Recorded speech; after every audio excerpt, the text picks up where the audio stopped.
रजीम बिस्मिल्लाहिर्रहमानिर्रहीम। अज़ीज़ तलबा व तलबात, उम्मीद आप खैरियत से होंगे। आपके सालाना इम्तहानात जो हैं शुरू होने को हैं और आप में से कुछ क्लासेस का पहला पेपर ही उर्दू का है और जिनका नहीं भी उनके लिए भी पहले भी मैंने एक 3 ट्यूटोरियल बनाए थे सेकंड ईयर के लिए और 2 शायद फर्स्ट ईयर के लिए बनाए थे। उन्हीं को मैं थोड़े से मुख्तलिफ़ अंदाज से पहले मैंने चीज़ें बताई थी आपको, बोर्ड की वेबसाइट से उनके मॉडल पेपर्स की कुछ तस्वीर दिखाई थी, कुछ उनके लिखने का तरीका बताया था, अहम हदायत दी, जो इसमें भी मैं उसको दोहराऊँगा। लेकिन यहाँ मैंने सब कुछ लिख दिया है। यहाँ जो मैं बोल रहा हूँ, मैं वही बोलूँगा जो मैंने लिखा हुआ है, जानबूझ के, ताकि आप भी उसको पढ़ भी लें, सुन भी लें और अगर आप मेरे लेक्चर को नहीं भी मिस भी कर जाते हैं तो बस एक दफ़ा इसे पढ़ लीजिएगा बाद में।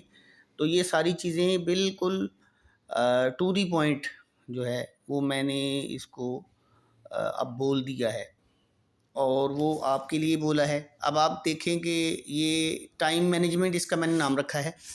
पिछले साल भी याद होगा, फर्स्ट ईयर के बच्चों को ख़ास तौर पे याद है कि मैंने इनको टाइम मैनेजमेंट के हवाले से गाइड किया था और फिर आखिरी 15-20 मिनट जो पेपर से पहले थे, वो जब बच्चे जो आ गए थे उनका बहुत फ़ायदा हो गया। उन्होंने बाद में मुझे बताया भी कि सर ये जो आधे घंटे का आपने हमें बताया है, ये हमने इसको हमारे अंदर जो आपने कह लें मोटिवेशन पैदा की है, इसको हमने अप्लाई किया तो ये हमारा काम बन गया। खैर, काम तो अल्लाह ताला ने बनाना होता है, इंसान तो वसीला बनता है।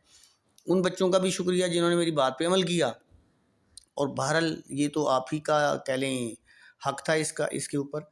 लेकिन मैं अब आप तमाम बच्चों के लिए ख़ास तौर पे ये भी अभी तो ये फर्स्ट ईयर का ट्यूटोरियल है, लेक्चर है, तो आप देखिए मैंने रखा है टाइम 9 बजे का। अगर टाइम पेपर शुरू होता है 9 बजे, तो 9 से लेके ऊपर सारा लिखा हुआ है, time management Urdu first annual 2026 9 to 20 AM MCQs, यानी 9 से 9:20 तक तो MCQs आ गए। वो मैंने पहले भी बताया था कि बड़े ध्यान से करना, 20 मिनट बहुत ज़्यादा होते हैं 20 MCQs के लिए, वो आसानी से ख़त्म हो जाते हैं। बस ये कीजिएगा कि जल्दी से फटाफट ना कीजिएगा, पहले एक दफ़ा पूरा पेपर पढ़िएगा, उसके बाद बिल्कुल जब 100% यकीन हो जाए कि ये जो जवाब है तो उसी पे जवाब का आपने दिए हुए तरीक़ाकार के मुताबिक जवाब का निशान लगाना है, तभी आपके उसके नंबर आएंगे। और उसके बाद फिर आप 9:20 से लेके 9:30 तक मैंने आगे ये लिखा हुआ है, ये 10 मिनट पेपर को तवज्जो से पढ़ें कि कौन सा सवाल आपके लिए आसान है और कौन सा ज़रा मुश्किल है। फिर 9:20 से ही पेपर हल करना शुरू कर दें। अच्छा, इस सिलसिले में मैं पहले बता दूं कि आप लोग घड़ी लाजमी लेके जाइए। हमारे बाज़ जगहों पे घड़ी की सहूलत अवेलेबल, क्लॉक की सहूलत अवेलेबल नहीं होती और फिर बार बार उधर देखना, बाज़ ऐसी जगह पे बच्चे बैठे होते हैं जहाँ से क्लॉक नज़र नहीं आ रहा होता, तो घड़ी आपके हाथ में होना ज़रूरी है। ये पहले तो आप फैशन के लिए पहनते थे, आज इसको ज़रूरत के लिए पहनना है आपने। 9:20 से ही पेपर हल करना शुरू करें। फिर 9:30 से लेके 10:20 तक ये तकरीबन बनता है 50 मिनट का टाइम। इन 50 मिनट्स में 12 मुख्तसर सवालात के जवाबात मुकम्मल करें। चूँकि हर सवाल के 4 नंबर हैं, तो हर सवाल का जवाब 4 सत्रों का लाजमी होना चाहिए। 4 सत्रों का जवाब ना लिखें। इसकी वजाहत मैं पहले ट्यूटोरियल में भी कर चुका हूँ कि जिसका जवाब नहीं बनता आपसे 4 सत्रों का, उसके आगे पीछे कुछ ना कुछ इतना इल्म तो बहरहाल आपके पास है। इंस्टाग्राम और सोशल मीडिया की रीलों ने इतना तो कुछ ना कुछ आपके दिमाग में डाल ही दिया हुआ है कि अगर आपसे कोई सवाल पूछ लिया जाए, कोई भी सवाल पूछ लिया जाए जिसका एक लफ्ज़ का जवाब हो, तो आप उसे एक सत्र में बदल सकते हैं और एक सत्र का जवाब हो तो आप उसे 2-3 सत्रों में बदल सकते हैं। तो ये अब आपकी महारत पे इसका इन्हिसार है। उसके बाद 10:30 हो गए हमारे पेपर में और आधा वक्त गुजर गया। उसके साथ हमारे 20 नंबर के MCQs भी निपट गए और हमारे 48 नंबर के शॉर्ट क्वेश्चन भी निपट गए। हमारे 68 मार्क्स का पेपर हो गया और 10:30 बजे का तकरीबन टाइम हो गया। अब 10:30 बजे 10:30 से लेके 10:50 तक ये 20 मिनट का टाइम है। आगे मैंने लिखा है 20 मिनट में नसरी पैराग्राफ की तशरीह आपने करनी है।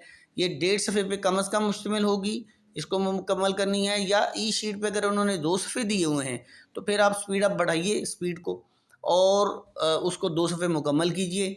ये 2 सफ़े कैसे मुकम्मल करने हैं, ये पेपर से 10 मिनट पहले मेरे पास ज़रा अगर आप मुझसे लाज़मी मिलें तो मैं आपको इसके कुछ ट्रिक्स भी बताऊँगा, जो यहाँ मैं लेक्चर में नहीं बता सकता। लेक्चर में तो मैं बिल्कुल वही बात करूँगा जो लिखी हुई है। उसके बाद 20 मिनट में, फिर अगले 20 मिनट में आप ऐसा कीजिए कि 10:50 से आपने 10:30 से 10:50 पे तो किया नस्सी पैराग्राफ की तशरीह, जो आपकी किताब से पैराग्राफ आया होगा वो कर लें, जो बाहर से आया होगा वो कर लें। कई दफ़ा ये होता है कि बच्चों को बाहर से आया हुआ पैराग्राफ आसान लगता है। उसके बाद फिर आपने शुरू किया बंद के 2 बंद दिए होंगे, एक बाहर से एक किताब के अंदर से। बाज़ औक़ात दोनों बाहर से दे देते हैं, बाज़ औक़ात दोनों किताब के अंदर से दे देते हैं, जो आपको आसान लगे। उस बंद का ऊपर आपने, मैंने बार-बार हाँ बताया है, ऊपर एक सतर लाज़मी लिखें, एक सतर लाज़मी लिखें और नज़म के बंद की तशरीह का हेडिंग वहाँ पे ज़रूर दें। नीचे नसरी, ऊपर जो पहले सवाल है उसमें नसरी बंद की तशरीह का हेडिंग लाज़मी दें। एग्जामिनर को कंफ्यूज मत करें, उसे ये कंफ्यूज ना करें कि ये कौन सा क्वेश्चन, वो जल्दी में पेपर हल कर रहे होते हैं। हम क्वेश्चन पेपर जब चेक करते हैं ना, हमसे इस तरह गलती हो जाती है कि हम सवाल का नंबर तो देख लेते हैं, लेकिन बाद औक़ात बच्चे ने इस अंदाज से लिखा होता है कि वो 3 हिस्सों में तकसीम कर देता है नज़म की तशरीह को, और हम समझ रहे होते हैं कि इसने 3 गज़ल के अशार कर लिए हैं। इतना वक्त वहाँ पे होता नहीं, तो लिहाजा आपने यहाँ पे नज़म के बंद की तशरीह ऊपर हेडिंग भी देना है, और नज़म के बंद के जो कर रहे हैं उसका एक पहला मिसरा भी लिख दें वहाँ पे। एक वहाँ पे जो बंद आएगा उसका पहला मिसरा लिख दें, वो भी 1.5 सफ़े की तकरीबन तशरीह करें, या जितनी वहाँ पे शीट पे जगह हुई दी हुई हो वो मुकम्मल करें। ये ही मैंने लिखा हुआ है। फिर उसके बाद ये हमारे 20 मिनट गुजर गए। इसमें भी पिछली भी तशरीह 20 मिनट की मैंने करवाई थी, 1.5 सफ़े की करवाई थी। सफ़ा ये नसरी जो तशरीह थी, नज़म की तशरीह, नज़म के बंद की तशरीह भी 20 मिनट में करने को कहा है, और 1.5 सफ़े की ही कहा है, और या जितनी शीट के ऊपर जगह दी हुई हो। उसके बाद हमारा हिस्सा गज़ल शुरू होता है। ये आपने 11:10 पे शुरू करना है, ये भी 20 मिनट में करना है।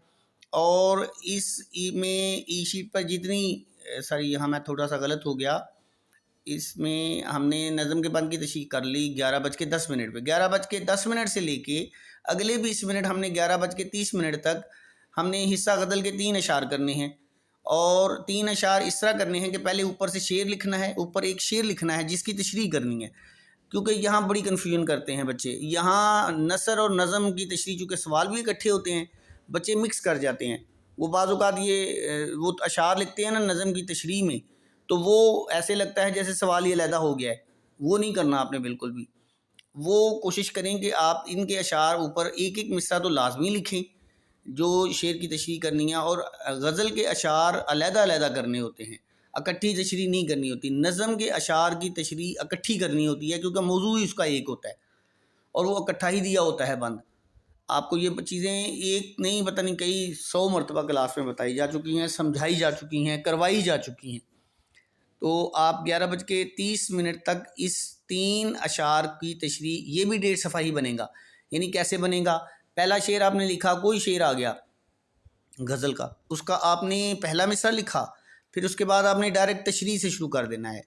नसर हो, नज़म हो, गज़ल हो, सिर्फ तशरीह पहला हेडिंग होगा, ना हले लुगत होगा, ना हवाला होगा, ना सियाको सबाक होगा, ना शायर का नाम होगा, ना मुसन्निफ़ का नाम होगा। पहला ही हेडिंग आपने तशरीह का करना है, और उससे आपने शुरू कर दिया। यहाँ पे 20 मिनट में हिस्सा गज़ल के 3 अशार की आपने तशरीह करनी है। पहले ऊपर मार्कर से शेर लिखें और उसकी कम अज़ कम आधे सफ़े पर मुश्तमिल तशरीह करें, या ई शीट पर जितनी जगह दी गई हो उस जगह को तशरीह से भर दें। फिर दूसरा शेर लिखें और उसकी भी कम अज़ कम ई शीट पर जितनी जगह दी गई हो उस जगह को तशरीह से भर दें। फिर तीसरा शेर लिखें और इसी तरह इसकी भी कम अज़ कम आधे सफ़े पर मुश्तमिल तशरीह करें, या इस शीट पर जितनी जगह दी गई हो उस जगह को तशरीह से भर दें। अशार लिखना लाजमी है, और इनका जुज़ नंबर भी दुरुस्त लिखना लाजमी है। ये 1.5 सफ़े की ऑटोमेटिकली बन जाएगी। आधे सफ़े की पहले शेर की तशरीह करें, दूसरे अगला हिस्सा जो नीचे वाला है आधे सफ़े की नीचे वाले की तशरीह हो जाएगी, और अगले तीसरे शेर की तशरीह अगले सफ़े पे जब जाएगी तो ये 1.5 सफ़े की होगी। अब देखिए कितनी सिमेट्री बन रही है, एक तनासब बन रहा है कि सवाल जो हैं वो तकरीबन इकट्ठे हैं। नसर के बंद की तशरीह आपने 20 मिनट में करनी है, 1.5 सफ़े की करनी है। बंद की नज़म के बंद की तशरीह 1.5 सफ़े की करनी है, 20 मिनट में करनी है। गज़ल के 3 अशार की तशरीह 1.5 सफ़े की करनी है और 20 मिनट में करनी है। तो तीनों सवालों के लिए 1 घंटा बनता है, 20 ज़रब 3 60 मिनट बनते हैं और तकरीबन ये बन गए 1.5 और 1.5 3 और 4.5 सफ़हात बनते हैं। या मैं चूँकि कैलकुलेटेड सा एक जवाब दे रहा हूँ, आपको समझा रहा हूँ, आगे ज़ाहिर है कमी बेशी आगे फिर मारूज़ी हालात यानी उस वक्त जो ग्राउंड रियलिटीज़ होती हैं उसके मुताबिक बदला जा सकता है अपनी हिकमत अमली को। कुछ मैंने नीचे इंस्ट्रक्शंस दी हैं जो मैं वैसे देता हूँ पेपर के आगाज़ में। 11 मरतबा आप दुरूशी पढ़िए जो कि लाजमी पढ़िए, फिर 11 मरतबा रब्बे ज़िदनी इल्मा दुआ कीजिए, सवालात लाजमी लिखने हैं आपने, कटिंग ना करें, कोई सवाल हल किए बगैर छोड़ के वापस ना आएँ, कोशिश करते रहें, मुसलसल लिखते रहें। 3.5 घंटे के पेपर में ये असल में 5वां था, मैंने 3.5 घंटे पढ़ दिया। 3 घंटे के पेपर में 1 मिनट भी फ़ारग बैठ कर ज़ाया ना करें और आखिरी वक्त तक लिखते रहें। 2 या 3 इजाफी कलम, बॉल पेन, सॉफ्ट पेन वगैरह साथ लेकर जाएं। वक्त ख़त्म होने से पहले कमरा इम्तिहान से ना निकलें। कोशिश करते रहें, मुसलसल लिखते रहें, बैठकर सोचने या दूसरों की मदद करने या उनसे मदद लेने में वक्त ज़ाया ना करें। ये बड़ी अहम बात है। बाकी सवाल बाकी पेपर्स में हो सकता है, यहाँ हमारे पास तो गुंजाइश ही नहीं होती। एक आप देख रहे हैं मैंने जो टाइम मैनेजमेंट की है तो मैंने तो 1 मिनट भी फालतू नहीं बचता हमारे पास, सिवाय 9:20 से लेकर 9:30 तक 10 मिनट बचते हैं, वो भी सिर्फ पढ़ने में लग जाएंगे। तो अगर आपने एक दूसरे को सवाल पेपर करवाना है ना, तो बेटा जी जिसको आपने करवाना है उसके नंबर आ जाएंगे और आपके नंबर में पीछे रह जाएंगे। और फिर आप गिला ना कीजिएगा कि आपके नंबर क्यों कम आए हैं। भाई आपने किसी को करवाया होगा या फिर किसी से किया होगा। ये उर्दू का पेपर अगर आपने किसी को करवाया या किसी से किया तो समझ लीजिए आपके 15 से 20 नंबर कम हो गए। ये आपने खुद करना है। इसीलिए कह रहा हूँ कलम साथ लेके जाइए, कलम ख़राब हो जाए तो किसी से मांगते मत फिरिए। वहाँ पे 1-1 मिनट कीमती है। वहाँ दरमियान वो इंस्ट्रक्शंस दे रहे होते हैं, ये ना करें, वो ना करें, इधर ना देखें, ये कर देंगे, वो कर देंगे। बस लिखने में लगे रहें। जितने अल्फाज कलम पे लिख डालेंगे उतने ही नंबर बढ़ा लेंगे। मैंने आपको बताया था लास्ट टाइम जो हमारी सेकेंड ईयर की क्लास थी उसमें मुझे अब सही याद नहीं, मैं गलत ना बोल दूं, अल्लाह ताला मुझे माफ़ करे, मतलब मेजॉरिटी के 80+ नंबर थे और बहुत ज़बरदस्त रिजल्ट था। 5.7 या 6, 5.6 हाई यानी इसका जीपी आया। सब सारे 100 नंबर के मज़ामीन जितने भी हैं ना उनमें हाईएस्ट उर्दू का 5.6 था और उसमें 98 मार्क्स उर्दू में बच्चे के आए, जो अभी भी आप ही क्या वहाँ पे क्लास फेलो है। तो ये इन्हीं हदायत को पर अमल किया था ना। बच्चे मेहनत तो सारे करके आते हैं लेकिन उसको कागज़ पे कैसे ढालना है और उसको किस अंदाज से लिखना है कि अगले वक्त जब आप एक सवाल पे ज़्यादा वक्त लगाएंगे अगले सवाल का वक्त कम हो जाएगा और आपका एक सवाल छूट जाएगा। जब आपका सवाल छूट गया तो समझिए आपका बहुत ज़्यादा नुकसान हो गया। फिर मैंने आखिर में कुछ लिखा हुआ है, लिखते रहिए। आपको एक सवाल भूल गया है, इसको छोड़ दें, अगर अगले के सवाल की तरफ चले जाएं। हाँ बिल्कुल, अगले सवाल की तरफ चले जाएं, उस सवाल की जगह छोड़ दें, बाद में याद आ जाएगी। अगर आपको एक चीज़ भूल गई है तो आगे चलते जाएं। जितनी भी जगह इस शीट पर दी हुई है इसको लाजमी भर के आएँ। 12 बजे से पहले इम्तिहान के कमरे से बाहर ना निकलें। अगर आप पहले निकल आए या जितने मिनट भी फारग बैठे रहे, इतने नंबर खुद ही माइनस कर लीजिएगा। ये बेटा जी आप, ये बिल्कुल सही बात है। लिखा बेशक मैंने ही ये सारा, लेकिन मैं समझा भी रहा हूँ कि उतने नंबर खुद ही माइनस कर लीजिएगा। ये सारी खेल टेक्निक की है उर्दू में। अब खैर वो लंबी बहस हो जाएगी, मैं उस बहस में नहीं जाता। नंबर लेने हैं तो जो मैं कह रहा हूँ वो कीजिए। और कोई बच्चा कमरा इम्तिहान में, एग्जामिनेशन हॉल में मुझसे मिले बगैर पेपर वाले दिन ना जाए। वो 10 मिनट आखिरी जो होंगे वहाँ कुछ और भी टिप्स मैं दूंगा आपको, और भी मोटिवेट करूँगा, समझाऊँगा भी, उसका बड़ा फ़ायदा होगा। आप 12:15 बजे से पहले क्लास कमरा इम्तिहान से बाहर ना निकले। ये नहीं कि वहाँ बैठे रहें चुप चुप करके।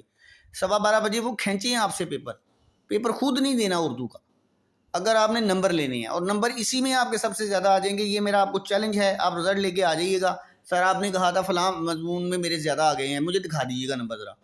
मेरी भी तो आखिर उम्र गुजरी है इसी दश्त की सयाही में, मैं भी देख लूँ भला किसके नंबर ज़्यादा आते हैं किसी और मजमून में। इसी के नंबर ज़्यादा आएंगे जिसको आपने सबसे कम पढ़ा है, जिस पर आपके वालिदैन की भी सबसे कम तवज्जो है, जिसको आपने पढ़ा भी शायद ना हो और जिसकी शायद पहले दिन किताब खोलें आप। अल्लाह ताला आपको हदायत दे, इसके ऊपर फोकस करें। उसके बाद ये मैंने कुछ और भी लिखा है, शीट पर दी गई सारी जगह भर के लिखिए, बहुत ज़्यादा लिखिए, आपके नंबर आ जाएंगे। पेपर से पहले मुझसे लाजमी मिलें। मुझसे ना घबराइएगा। पेपर वाले दिन ये सारा मैं स्क्रॉल कर रहा हूँ, जो स्क्रीनशॉट ये मैं आपको, मैं वीडियो लेक्चर में भी, मैं व्हाट्सएप में भी अपलोड कर दूंगा इसको। ये मैंने आपके लिए बनाया है दोबारा ख़ास तौर पे। मुझे पेपर वाले दिन आप लाजमी मिलिएगा, उस दिन फिर अगली बात होगी। अल्लाह ताला आपको कामयाब करे, आपको सही तरीके से याद किया हुआ लिख कर आने की तौफीक दे, वालिदैन का अदब करने की तौफीक दे। इसी से बरकत आएगी, इसी से रहमत आएगी, यही कामयाबी है। दुनिया में कामयाबी कोई कामयाबी नहीं है, कामयाबी दरअसल आखिरत में होती है। दुनिया की कामयाबी आखिरत की कामयाबी की सीढ़ी होती है। अल्लाह ताला आपका हामी व नासिर हो।